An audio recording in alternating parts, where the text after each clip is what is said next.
of new ways of interacting with others um, came as a response to previous old styles. So the humanistic approach came actually handy after we begin noticing that there is this the ego or ID or super ego approach to that. Rogers truly took this idea of the human relation as a very important aspect in the healing arts. So I guess I just wanted to point out to everyone that as you continue in your studies, you will begin noticing that the new ways of helping people, the frameworks themselves, are actually created either as a response to previous ways or as an innovation of ways of encountering and helping others. Carol Rogers, even until today, is extremely important and essential in the work that we do. So much to the point that I profoundly believe that nothing that you will see in counseling is new. It comes from these fathers that we have in our field. So just keep that in mind. Just wanted to Yeah. mention. Yes, to echo Dr. Wentz's comments, Rogers is giant in the field, and he's such a. If you ever get a chance to see some of his videos, and this is from a very famous called the Gloria tapes, and where he interviews this housewife in the '60s who's having marital problems, or I think she's divorced and she's dating, and this is kind of a big deal back then. And from her encounter that maybe lasted 30, 45 minutes, she said years later, after Carl Rogers passed away, they interviewed her, and she never forgot that experience. And even though it was being recorded in a studio, it still had a meaningful impact on her 30 years later.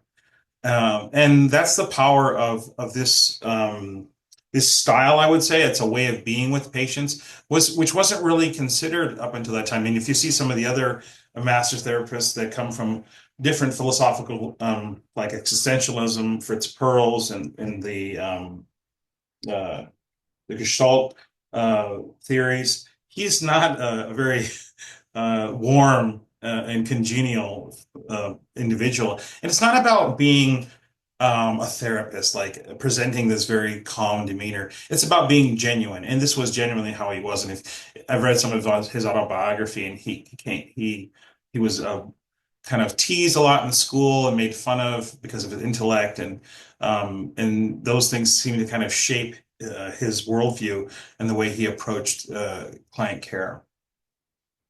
So he emphasized the importance of self-actualization, so the individual making the effort to change themselves when they have enough support and resources. Unconditional positive regard. So regardless of the individual's personality, background, gender, ethnicity, he was to regard them as a human being first and foremost, and in a positive way, regardless of his own personal feelings towards the individual or how that interaction. And of course, when you have a kind of a positive regard towards someone, we mirror that, right? Somebody's nice to you, you're nice to them. If you're aggressive, hostile, cold, you might naturally respond and like. We're social animals, and we do respond that way. And he believed that this was a really important part of fostering the healing process and allowing people to get insight into their own um, understanding of themselves. So I mentioned unconditional positive regard is one of the primary um, tenets of person-centered therapy. Empathic listening, so uh, deeply listening and reflecting the client's feelings and helping them feel heard and validated. This doesn't mean that you agree with what they're saying, which a lot of times people will take it to that. Like imagine if you're fighting, if you got an argument or with a colleague, friend, a significant other, a spouse, or a family member, and they say something like, I think it's your fault that we're having all these financial problems. And then so instead of course, you're going to want to say, you're going to want to respond to that, right? But instead of that, you'll say, so I can hear that your feelings about this is that we're in this financial trouble because of my actions. Is that right? It doesn't mean I'm agreeing with you. It might sound like it, but I'm just listening to you. And when people are heard, they become less defensive. They're more open to, and receptive to other information. So the discussion might go a lot more smoother. And I want to um, to give you guys permission to use these skills that we're using as soon as you leave here today. If something strikes you that you can use in your communication that can improve your communication in any field of life that you're in, family, friends, work, school, all of it will benefit you in some way. And the best way to do this is to practice it. In addition to the presentation this evening, I'm going to be uploading some files and links that you can look at this way of interacting called motivational interviewing with patients. So you can we don't have enough time to go through all the videos, but you'll have some resources that you can review after that. And um, this is the way it is. We provide an environment for you to learn in. We provide you the resources, guidance, training, but you have to practice it. If you don't do it, if you don't review this stuff on your own, it's not going to stick. And this is why it's so important that even as counselors, Dr. Wentz and I have been licensed for a long time. We're leaders in our field, but we still go to attend trainings and brush up on our skills because those fundamentals are really important when you're working with folks. And then lastly, congruence, being genuine. This is a therapist, authentic and transparent, fostering trust and encouraging clients' own authenticity. So when you're authentic, you probably notice if you go to a party or some kind of fancy place and it's really kind of uptight and people are kind of fake and trying to get along. You'll start to be that way too. You'll kind of be kind of pretentious and oh hi, almost put on these airs and maybe put a mask on. That's the way Rogers talks about these masks. And he he encourages us to use these way of being with people to unmask ourselves. So we're just the authentic self talking to another authentic self rather than the mask that you wear. I'm a mother, I'm a wife, I'm the CEO of a corporation, I'm a psychotherapist, I'm a professor. Taking all that off and just saying I am a person and you're a person, and let's encounter each other in that way. Okay. So what do we talk about when we say empathy? Empathy, and we have something called empathy neurons. And if you've ever watched a movie or seen somebody get hurt in real life, you might, let's say somebody gets their hand smacked. You might grab your own hand because you know what that would feel like.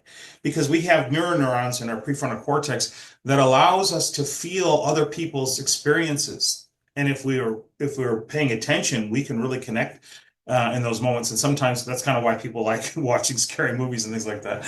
Um, but it's feeling what the other person's feeling and quieting your mind so your chatter isn't interfering with what you're hearing and not interjecting your thoughts and feelings about it.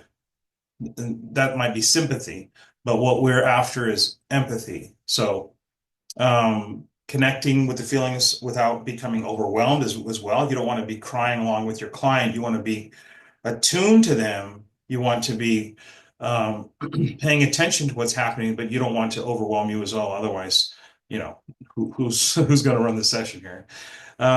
So feeling a sense of sadness is an example when a client shares their grief, but maintaining the therapeutic presence. Like I could, I feel that sadness in you.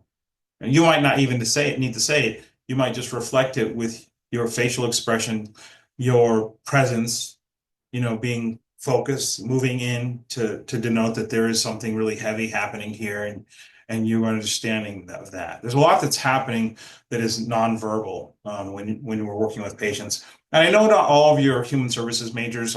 Some of you are nursing, radiology, paramedic, a lot of folks in some other programs, but these skills are going to be essential to you for life. If you're a human being and you have relationships, whatever kind they are, these skills are useful to you. So I encourage you to see the value in them, not just because it's not your field, you don't want to use it, because we're all dealing and serving others in some capacity. And these things can really help create a bond that can go to a deeper level of understanding, meaning, and experience. Okay, cognitive empathy. This is understanding the client's internal world and sees their experiences as they do. So rather than saying, well, that doesn't really make sense, or I don't see it that way, we want to understand their own, what Adler calls personal logic. It's there, it makes sense to them based on their life experiences. It doesn't have to adhere to some objective logic, like Spock from Star Trek. Or it doesn't have to adhere to some rules of the logical function that the mind can utilize. A lot of times that interferes with understanding another person because we're not always logical. We sometimes we do things out of emotion, out of habit, out of social custom or our cultural custom. It doesn't have to make sense. It makes sense to us, or to the individual, or to the group. And then compassionate empathy. So this reflects back understanding. It's a way of validating and supporting them. So an example here, it sounds like you've been carrying this burden for a long time. I wouldn't say it just like this. I wonder if that's exhausting to you. I keep things tentative. I don't like to box people in. And they say, no, it's not so bad, or, "Oh, okay," or yes, it's been really difficult. And then I make that connection. Any questions as they're going forward with this? It's all making sense to you guys. And I would like to add, Mr. Sita, that developing the skills and actually start being in tune with the empathy, it's not only about the other, but also about you. So this idea of being genuine and authentic, and I will add the word radically authentic actually, does require your own self-work, self-reflecting process. So part of what Mr. Sid and I attempt to also teach in this program with us in the human service is to begin considering yourself as another individual that must grow together with your client as a way of connecting and developing that authenticity. When you are authentic, when your thoughts and your feelings and what you say align, you can begin noticing how people will indeed follow you. Follow you not in the sense that you become the friend, but in the sense of connecting deeply with them.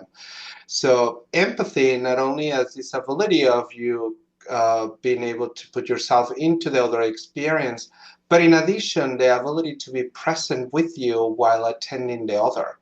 So it's rather I don't want to use the word complex because it's not complex. It requires time, it requires practice, it requires an understanding of who you are as a way of connecting with others and showing that empathy.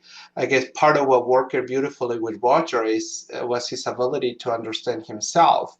And when he was working, he will connect with others through that authenticity.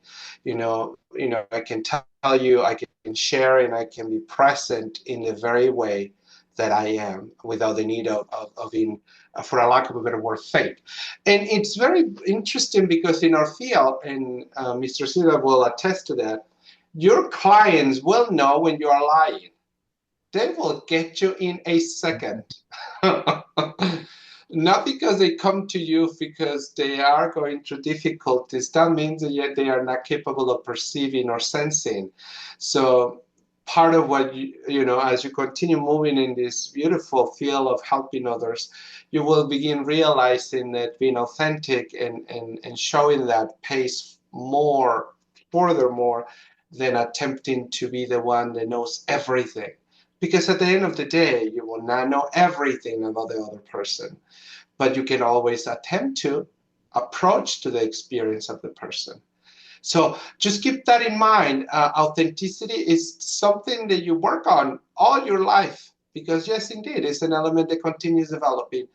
As a, and as a consequence of the beautiful work that you do with you, empathy becomes extremely present when you're engaging with others. It flows naturally. So yeah, I just wanted to share that, Mr. Sita. Yeah, and it can't be overstated. And what would you think? I'm going to ask the group here. What would you think? Why people aren't authentic? What's the point of that?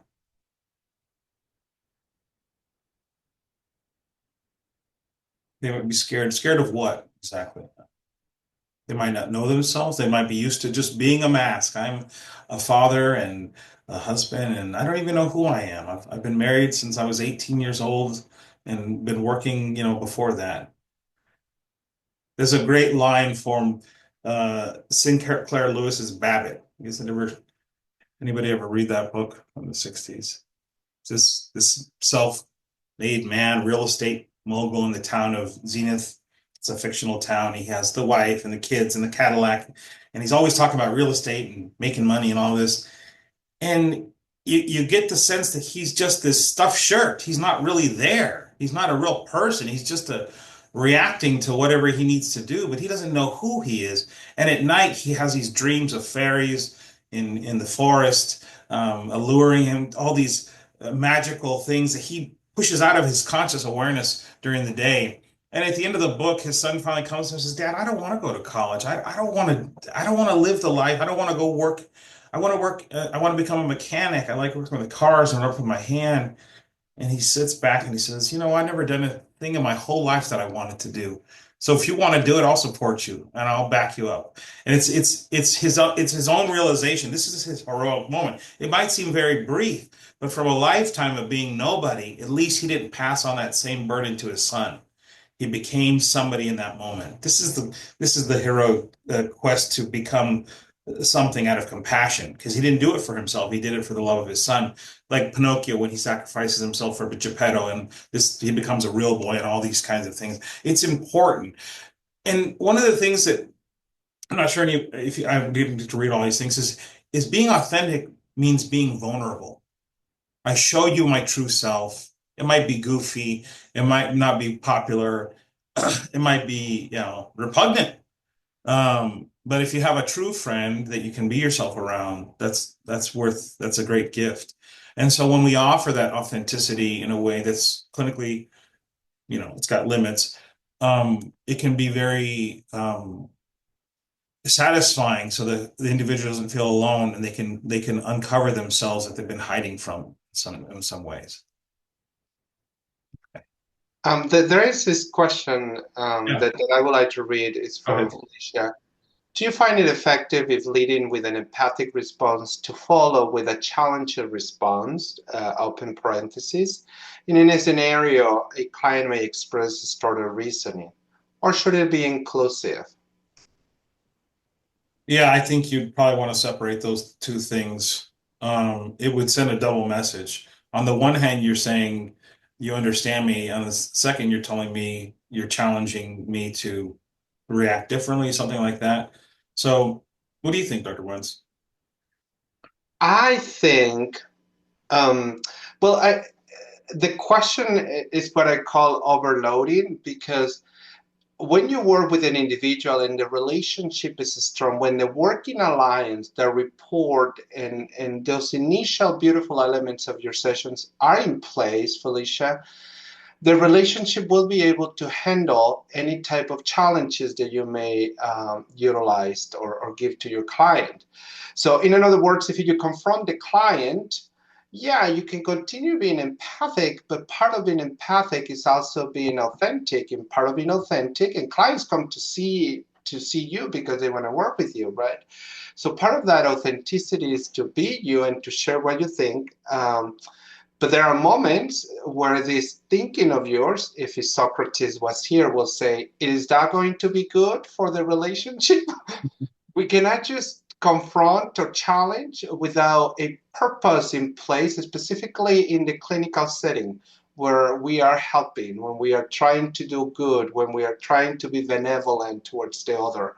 And oftentimes, being benevolent means that you need to be strong. I always keep telling to the parents that work with me, love hurts, because setting up rules, telling your kid what they need to do, despite the fact that they may cry, may indeed evoke a particular feeling of, oh my God, I can't handle seeing my kiddos crying. The building of those boundaries will guide the little kid to, I don't know, be a productive human being, being a honest human being. So love at times hurts. And we as clinicians, part of what we do is to always remain objective and share what we think and operate in through the principle of helping others and being benevolent. So, Felicia, your question will require for us to understand first, is the relationship strong? Second, is it that what I'm going to challenge the individual going to expand the experience of the individual for a gaining that he or she will obtain to be a better person, or is it just to stir the pot with any purpose in mind, with no purpose in mind? This is what we all do as we prepare to help others. There is always intentionality. And of course, this can all be done with this beautiful tint of empathy. So, yeah, I will say that. Sorry, I went off No, and it's good. Good. off. It's great. Like, we have this PowerPoint as our guide, but I think us having a genuine conversation around this topic is more important than just getting to the points. Um, and that's the beauty of us being tenured professors. We get to set the tone and the theme. We don't have to ask permission. So it's more fun, and hopefully it's more engaging for you guys as well. So um, when we were in graduate school, we had to kind of pick a theory, like which theory are we going to use to work with cognitive behavioral therapy, person-centered. Help me out with some other theories, Dr. Wentz. Information processing theory, Gestalt Behaviorism, behaviorism. cognitive approaches. And what they didn't tell us is that there's a time and place for everything, right? Which is really, we should be kind of trained holistically rather than trying to pick one. But to introduce us to the field, we start this way. Everybody would avoid person-centered therapy because it was confusing to them. They're like, I don't understand what I'm supposed to do. It's not procedural. There isn't a rule book. There isn't a, A to B, like cognitive behavioral therapy, the ABCs of CBT, action, behavior, consequences, alternative behaviors, and, different outcomes, something like that. But, and if you guys notice, it doesn't work. If behaviorism worked like we thought it was going to work, we'd be trained. But we have free will, and we have a mind that we can contemplate things, play out different scenarios, and make different choices. So it's not always just we are stuck doing what we are because of the environment or because of the stimuli. But Bill Miller comes along. He's a psychologist out of New Mexico. He's now retired. He's in his 80s. He's still training. I see him out there in the circuit every once in a while. And he basically operationalized client-centered therapy for the purpose of working with substance abuse disorders. He recognized that if we approach uh, clients that are suffering from addiction, that they were more likely to recover quickly and maintain sobriety or abstinence if they were approached, from a client-centered perspective. But he kind of teased out some contributing factors and operationalized it, did some research, and then validated his findings. And his trials have been replicated multiple times, and it's good research, and it does have a lasting impact, especially when ambivalence is a factor towards change. And just ambivalence is just a funny word of sitting on the fence. You want to change, you don't want to change, right? You see this all the time with people who are trying to make some change in their life, whether it's exercise, eating better, getting more sleep, putting boundaries with their family, spouse, uh, stopping drinking alcohol or engaging in, reckless behavior or substance abuse and things like that. I had the distinct pleasure of meeting Bill Miller a couple of years ago. A friend of mine and I were on vacation, and she said, I have a surprise for you. It was my birthday. We went up to New Mexico, and she said, I have a surprise for you. I emailed Bill Miller and asked him if he'd meet us for coffee. I told him we were therapists and professors, and he agreed. And so him and his wife are going to meet us this morning at a coffee shop. And he was there, and he was very gracious enough to meet me, and we had a great conversation. I told him I was a big fan. He said I should get a life. um, but his work has always influenced me, especially since I started out, and my focus of um, population has always been addiction, substance abuse, and trauma. And I found his work was invaluable. And when I first started, I would say MI wasn't being taught in schools. It wasn't very well known. And the therapists that I started working with that were in the field had no notion of it. And so I made it my mission when I got my own program, like when I do here at GBC. I started at UNLV, but that every class we're gonna have some kind of meaningful exposure to in our clinical courses. So you'll see them in your second year courses, and you'll see it, of course, in your bachelor's level courses too. So I tried to provide some meaningful exposure to this, so you guys, when you get into the field, you're prepared. And I will tell you right now, today, I was talking to a friend of mine. She lives in Massachusetts now. She's a school counselor, and we started the program together. Our program was the first year were school counseling and mental health counseling, and then the second year and third year we separate. So we get on different tracks. And I mentioned to MI, I said, "Can you tell me anything you remember about MI?" And she said, "I don't." She's like, "And I go to trainings all the time." And I don't know why it's so difficult. Maybe because I practice it so much with patients, and she always worked in the school setting. It has become second nature to me when I'm working. But I have to remind myself, even when I'm doing it. And we'll get into some of the procedures, what that looks like. And of course, like I said, don't feel pressure to, memorize all this stuff. It's new to you, but just kind of get the overall understanding of it, and then I'll put some resources in the chat, and you guys can always email me, and I can send you additional things if you're interested. Okay, so resolving ambivalence rather than we used to call this resistance, like, oh, the patient's resistant to treatment. They're not trying to work the program, they're not interested in making changes. Instead of labeling them as a resistant client, we would say recognizing self-doubt as a factor in ambivalence rather than them being obstinate. So maybe they don't believe in themselves, or they have never. They're terrified at the prospect of this kind of change and what it might mean for them. So we know that direct persuasion or increasing punishment for inaction can lead to a paradoxical response and even strengthen problematic behavior. So when you say don't do this, they'll dig their heels in and do it more. I worked in, let's say, acute psychiatric care, residential, addiction treatment centers, intensive outpatient, all of it. And I would see treatment programs that would use punishment and coercion or persuasion to try to get clients to comply. And I'm like, these are free thinking people. They don't have to do what we say. And we're working, against ourselves when we too, yeah, exactly, do the opposite. We work working against ourselves when we try to force them not to do it. And they try to put the therapist in the middle, and they're like, oh, well, this client went out after and did something, some infraction of the rules, snuck out or whatever.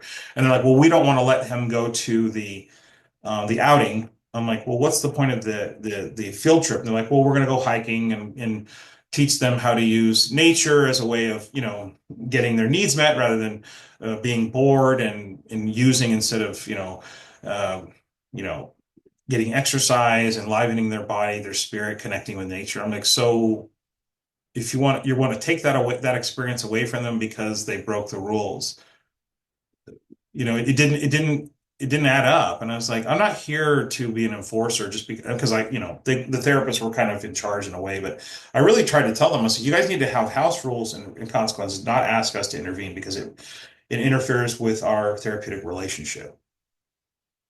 Okay.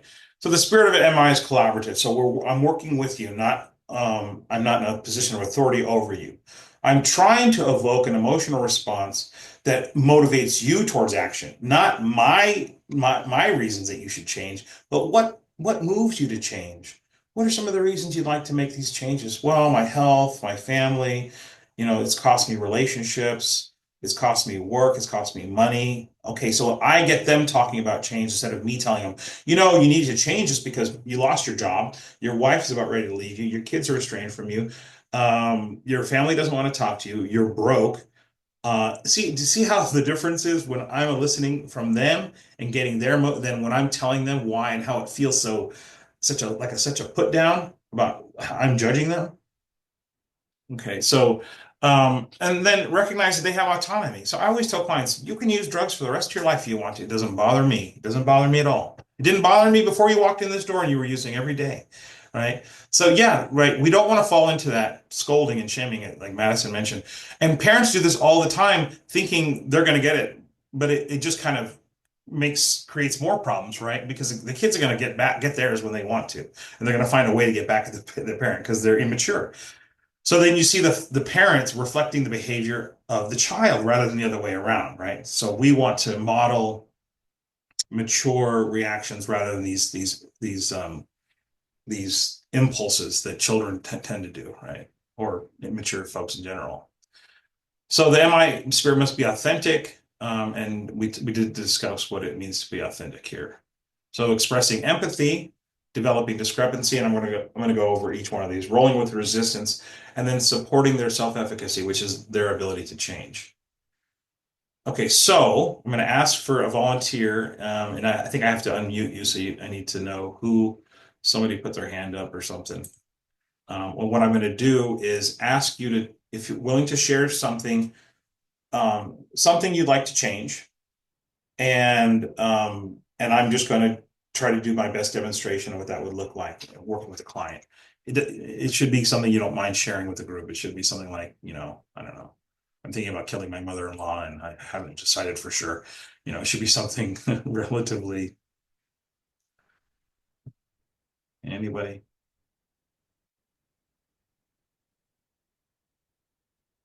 Alicia, okay. Let's see. Let me find you first of all.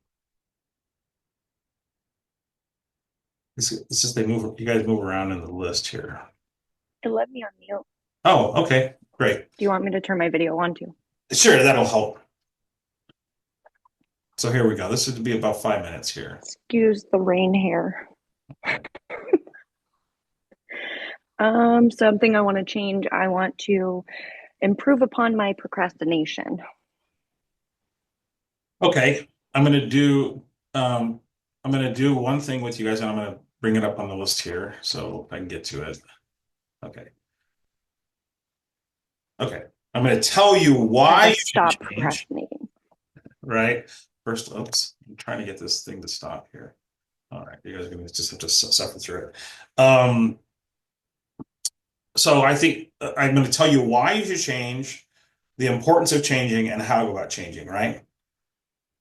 So Felicia, one of the reasons you should stop procrastinating is because you're never going to be a successful professional, and I know that's one of your goals. Uh, it's important to change because if you have integrity, people will respect you and admire you rather than regard you with as not really reliable or untrusting.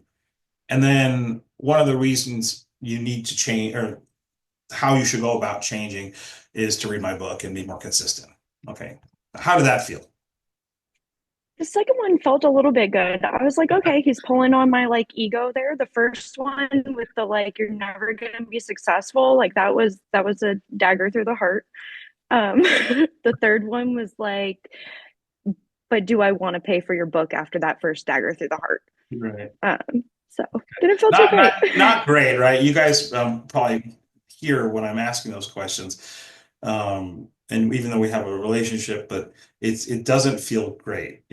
So now instead I'm going to ask you, you said you wanted to make this change about procrastinating. Why do you want to make this change?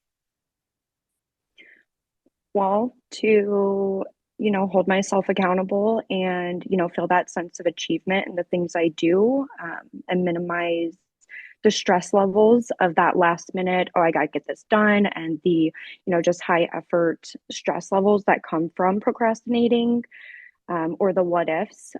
So just Okay. that sense of security and pride in achieving my goals is really why. Okay, so um, gaining mastery over your schedule and being more proactive rather than waiting to the last minute is going to help you control your stress, feel more a sense of pride about yourself, and be more successful overall. Is that what I'm hearing? Yeah. Okay. What are some of the three best reasons in your life that you want to make this change? You mentioned a few, but you can mention three more. Three reasons to change. The three best. So just overall health from my stress levels. Okay. Improve your Being mental able to health. have a nice, healthy sleeping schedule instead of Okay. being up till 3 in the morning doing things. So health is a big thing. That sense of pride. So just feeling, that accomplishment just overall makes me feel better about myself every day instead of, that, oh man, why did I do this again? And the self doubt that comes from it. And then, just to make sure I'm staying on pace with my long term goals. Okay. What's a personal reason to change? My self confidence, my self esteem. Yeah. So if you're more consistent, you'll be more confident in believing yourself. Yeah. Okay. On a scale of 1 to 10, how important is it for you to change? 10, absolutely the most important thing in your life, and 1, not at all. Right now, probably about a 8. Okay. What would it take to get to 9? What would make it that much more important? I guess really something that tells me it has to happen today. Um, it's one of those things. There's a lot of other factors of importance in life right now that I find need a little bit more priority. So I know it's important. I know it'll help things fall into place, but I think there's a lot else in my life that still needs to fall in line Mhm. for me to be able to achieve that goal of not procrastinating. So something like having more resources available to you to be able to make this change, Yeah, or yeah, something that would, taken off your plate too. But, yeah, I guess. okay. And last question, how would you go about, what's one thing you can do next week, one small thing you can do to start making this change? I have been contemplating using a planner again, and I think that's a step I can take starting today. So using some technology to help you stay on track. Mhm. Anything else you can think of? Just doing it. Yeah. So just pulling the trigger. One thing I like to do, and I think is really helpful, is when we let other people know I'm working on this change and being really vocal about it, because when we tell people, it kind of makes it more real and makes us more accountable to ourselves because we told them, I'm really trying to be on time. So I'm gonna, like let's say you said I don't know, girls' night out with your friends, you say, I want to be on time because I really want to make the best of our night and have a great time. But I really want you guys to know how much I appreciate it. And that's why I'm always here and available for you guys. Something like that, if that makes sense. Okay. Okay. End scene. Thank you, Patricia, Mhm. for going along with me. How did it feel? How did this feel?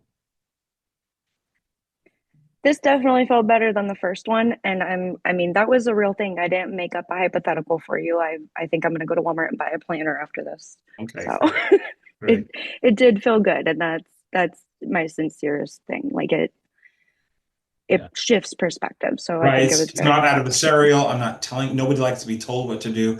And Bill Mailer goes into this in his research, and he talks about when we tell people what to do, they become resistant because they feel like they're losing autonomy. Even if it's for their own good, it doesn't feel great to feel like I have to do what you tell me to do.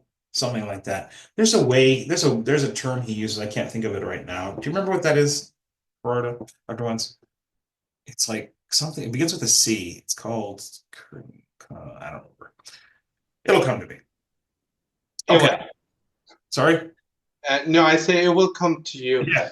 I want to share with you that this beautiful interaction and picking up this approach. It's in a way, if you notice, it's giving back to the client what the client has forgotten about. And this is elicited by asking the questions that are behaviorally driven. So give me three things. Tell me about what is important. What moves you? What are the reasons why you are not doing it? So it's almost like giving back to the client this ability to think of, oh, shoot, yeah, I remember I need to do it because of family, or I need to do it because if I don't get the planner, something is going to happen to me. So oftentimes, the elicitation of motivation is not that you are the one going to be acting like, for a lack of a better word, the clown motivating people. The questions themselves, of course, it takes practice to ask those questions. The questions themselves will elicit that reflection from the client. So this was a perfect uh, demonstration. Dr. Miller will be like, well done, well done. Okay, let's continue, see how far we get along. Don't feel overwhelmed with this. It's a lot of information. A lot of these trainings take their days. There's 2 day, 3 days, week-long courses for MI. But I want to introduce you to these concepts because you can still take away a lot with it. If you just use those questions that I had up there for any interaction, if somebody tells you they're interested in changing, and you just listen to them, that's enough. You're not acting as a psychotherapist, you're just acting as a good friend in asking questions and listening. And that's all, that can be invaluable. You can also write those questions down and ask them to yourself and be honest. Don't let your defensive mechanisms appear. Just in a kind of relaxed and calm way. Write out the answers. What are the three things that really motivate me? I want to be in better health for my kids. I don't want to die early. I want to see my grandkids grow up. Sometimes things like that. Things that people tell me really are a lot of times are really moving just to hear them, their reasons for living or for changing, excuse me. Okay, so one is identifying discrepancies. We don't point out contradictions, but we say a difference. So I noticed that when you first came and you seemed really motivated to change, and now I'm noticing kind of there's not as much energy behind that movement. What's happening there? And oh well, I've been having some health issues, or I'm not sure I want to change. I like drinking with my friends and drinking at parties, and if I stop drinking, what's the point of being, and if you can't have fun, what's the point of being alive? Okay, so drinking is a way for you to have fun, let loose, and you wouldn't want to miss out on that. I'm just reflecting, right? And their experience, and I'm not disagreeing with them, but they're hearing them, and they're hearing them themselves through me, through my empathic response, right? And this gives them insight. This is a mirror, and so they can understand what they're doing. They're like, well, now that you say it like that, I mean, I'm sure I can have fun without drinking. And then we might go into strategies after that. Okay, you're not going to do this the whole time. You pick and choose when you do it. Rolling with resistance rather than arguing with a point, which can entrench them in their belief. I think this slide was when I was working, teaching teachers how to use this in the classroom. But there's that student there, which should have been changed to individual. Don't participate in the conflict. My old intern, Morgan, I miss her now. She's been graduated and she's practicing independently. She'd always say, let go of the rope. Don't get into a tug of war with your patient. So you don't want to be pulling and fighting with them, like, but you said this, or how come you're doing that when we talked about this? We don't do that. We roll with, okay, that's what's happening. Okay, so reinforcing their autonomy creates kind of an optimism. It's your choice. You tell me why you want to continue down this road rather than what you told me before. I'm just trying to understand. Help me understand what's going on with you. So then they have an opportunity to explore it and give some focus and energy to what that dynamic is within themselves. This is an old 80s reference that never seen War Games. So okay, and then self-efficacy. So kind of having the belief that you can get there, that you have the capacity and the resources available to you. And if not, we can identify some areas where they might need help. I did this with Patricia, where she's like, okay, I think I'm going to go to Walmart and get a planner tonight. And just the act of doing that is kind of reinforcing her desire and interest and motivation towards change, right? I like to set goals. I like to have time frames because that helps me stay on track. Okay. So we're going to just kind of summarize this. So did you see how I went through all of these things, right? I went through self-help, resistance, discrepancy, empathy, and I did them all within the, I don't know, 2-minute demonstration of when I was talking to Patricia, I wasn't thinking about them, but I kind of just know how to do it because I've done it for so long. Um, but you can master these. And when you're good at it, it's like dancing, like you ever like, people have the little feet on the floor when they learn how to dance and they're clumsy. And you just think, I'm never going to learn how to dance. And then you keep doing it. And then over time, you just know how to dance, and it just becomes second nature. Those kinds of things. When I recognize there's a need, like, okay, this person needs MI right now. There's ambivalence here, and I'm conscious of it, or I get the sense that this is the direction it's going to go. And I'll even do this with when I'm talking to professionals in my field. You're interested in leaving the hospital to start your own practice, but there's some reservations. What's that about? What are the pros and cons of staying? Help me understand that. I might go on these strategies. Um, and it works. And people are like, wow, really? Thanks a lot for talking to me. Thinking, yeah, I didn't do anything. I just did my basic MI skills. Basic MI. Okay, to summarize, this motivation to change is elicited from the individual, not imposed from the outside forces like a counselor or listening to your wife or your teacher or boss. The individual's task, not the counselor's responsibility, to articulate their ambivalence. Okay, I hear you're kind of 50-50 on this. Help me understand what that's about, you know? So you're just giving them an opportunity. You're creating an environment where change can happen. You're not doing it for them. If you're doing it for them, it's not going to work. I mean, it might work if they really 100% trust you, but let's say it does work one time. They're going to keep coming back to you for every time they have to make a change in life rather than empowering them with the understanding that they can elicit change on their own. So the interactive style is generally elicits information from the patient. So we're saying, what's that about? What's that look like? How come now, or why not then? The counselor is directive and they help the individual examine and resolve their ambivalence. Readiness to change is not a trait. So you guys have probably seen Petroska and DiClementi's stages of change model. And even we would even on our intake forms in some agencies I work at, we would write what their level of readiness to change is. I pulled it out for this presentation because I thought it was too much and it was going to get distracting. But those stages of change will say, ambivalent toward change or active in change. I can't even remember what they are right now. Does anybody remember those? You think I know since they're all over our assignments and things like that, but right now it escapes me. But rather than saying this individual is this, labeling them, judging them, boxing them into a way of being, we say our interaction can change their stage of change. The stages of changes aren't fixed, otherwise we wouldn't have stages. That would just be one, right?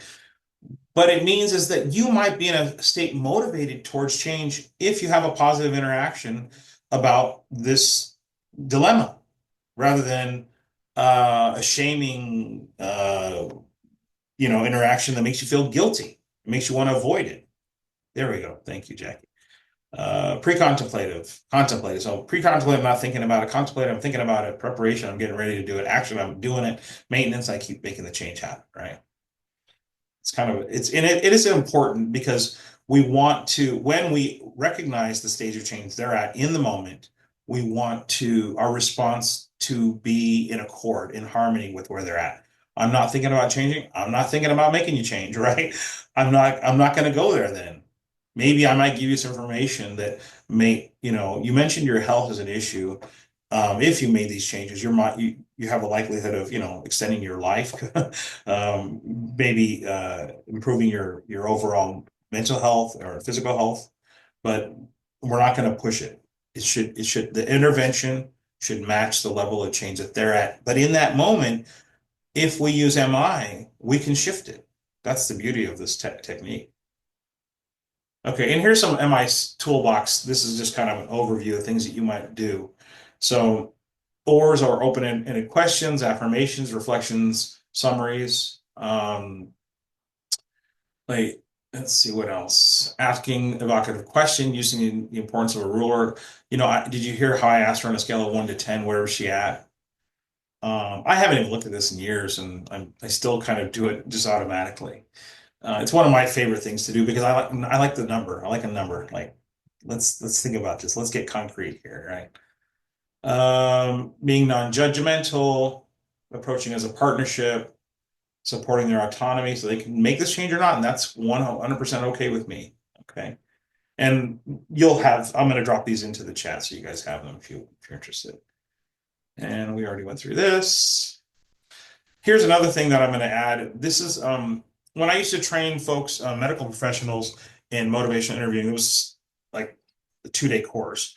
So I don't expect you guys to, but one of the things we created was this pocket card. It was like a little card, and we give it to the doctors and nurses, and they could put it on their badge. And when they realized they needed to use MI to work with a patient because maybe they weren't compliant with their treatment, or they weren't were rejecting treatment for some reason, that they might use this tool and then kind of remind themselves. They pull the card up and just go like, okay, is it okay if we talk about this, this like with substance use? And then would you like to consider coming back? So we're asking question, using ORs, opening questions. What are some pros and cons if you continue using? On a scale of 1 to 10, how are you? So they would do this, and there was 2 sides of the card, and then, but all these things are it's just right here, right there, affirmation, reflections, discrepancy, support. So they kind of just remind themselves, because as this is my profession, we're well versed in these kinds of skills. But all those soft skills, I went to a training for doctors, and these were all seasoned, licensed practicing physicians. I said something about the soft skills, and they're like, we don't get any soft skills. We don't know how to do any of that stuff. And I was like, wow. And that's all we work on. Okay. And that's it. That's pretty quick. I think we're going to get done early for the first time. So we can have discussion and ask questions, and I'm going to remember to drop some of those files into the chat. But as a condition of you're fulfilling your assignment, you're going to put this phrase into your assignment and submit it so we give you credit that you were here tonight. So I don't know how many people are here tonight, the 41 participants online. You guys put that in there. You don't have to, and this is good for all classes. So if you have us in multiple classes, this is just a freebie. You get, and this is one reason I like to do this. One, I try to encourage you guys to come to the live session so we get some interaction, and you get to kind of experience what a live lecture is like from your professors, because I know a lot of the courses are online. Let me go back here to I'm going to drop that. I'm going to drop this in the chat before I start asking questions. Dr. Wentz, you want to answer that question that just came up?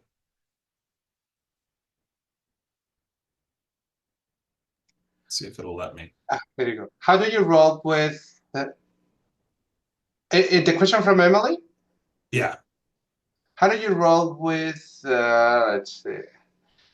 How do you roll with it when you are working with the students, when they don't want to do, I will assume, to do things, but you are the adult in the situation and they need to do something? So I think I understand the question is, so we don't really do this with students so much because we don't run like a K through 12 classroom. So we are not acting as your counselor as professors. We're acting as your professor, and you have a responsibility to yourself and to complete the coursework based on the guidelines we give you. If you came to us with some ambivalence about something, like let's say, do I want to pursue this degree program or another one, I might use this to help elicit an understanding so you could move through your ambivalence.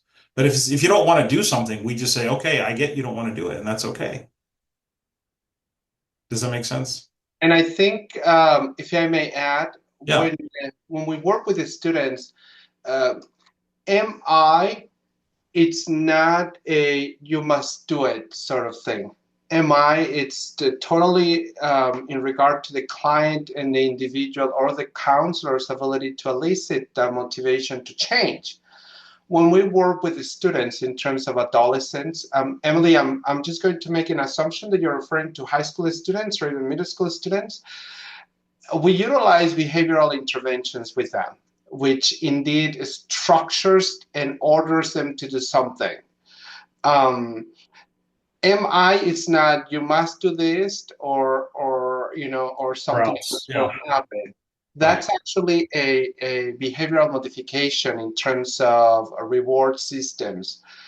MI, despite the fact it departs from this idea that we can modify behavior and invite you to change by reflecting and asking you questions, in other terms, make yourself responsible for it through questions.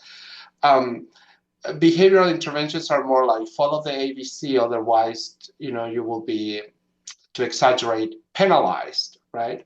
So working with adolescents is not that we cannot utilize MI, but you can be faced with challenges by the students. They may refuse to do it. And remember, the MI presupposes the individual wants to change.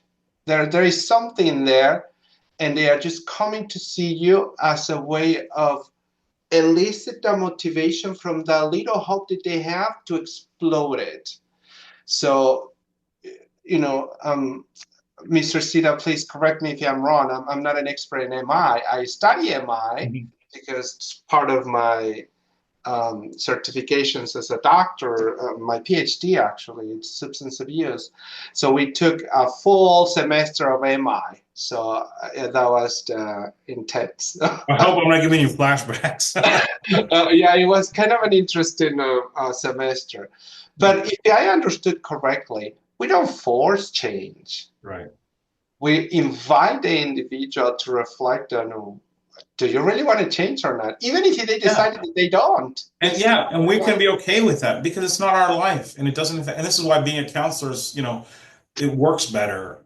If telling people worked, when people still do it to this day, if telling people what to do to change worked, we would just put billboard signs and say, stay motivated, accomplish your goals, and people would just do them, right? But that doesn't work that way. So we have to recognize that there's this dual aspect of the individual psyche that fights with itself. And what we're encouraging it is to get to know that conflict, so then they can be better informed, and through awareness they can make a decision. That's what we're encouraging.